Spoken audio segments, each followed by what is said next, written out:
Okay, so ikukwento ko sa inyo Aso Experience Part 3. Kung hindi pa mo napanood yung Part 2 at Part 1, please pakinood. So tara na, nangyari ito yung pinabili kami ng mantika. Cheb, bili ka nga doon ng mantika.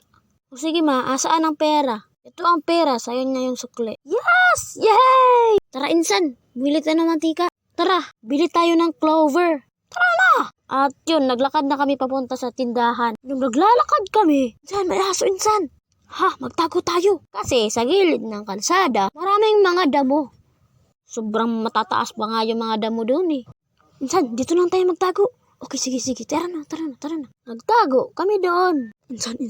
Nandiyan na siya. Damn. Tumahimik ka. Malapit na siya dito. Yung malapit na siya, idiretso siyang huminto. Tapos hinahanap niya kami. Mama. Parang nakita niya tayo. Sana hindi na lang ako bumili ng mantika kahit may sukli. Buti na lang talaga. Idumiretso niya yung aso. Iwan ko ba kung nakita niya kami or hindi? Bakit kaya? Yung umalis na yung aso. Yes! Umalis na yung aso. Woohoo! At napasayaw kami sa tuwa. Buti na lang talaga. Dumiretso yung aso. Kung hindi, baka ano na mangyari sa amin. Nakabili naman kami ng mantika. At nakakain ng clover. Clover.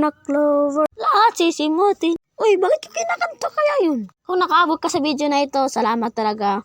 Mag-like ka at mag-subscribe. Nagpapaalam, Give Animation. Siyempre, mayroon akong fan art.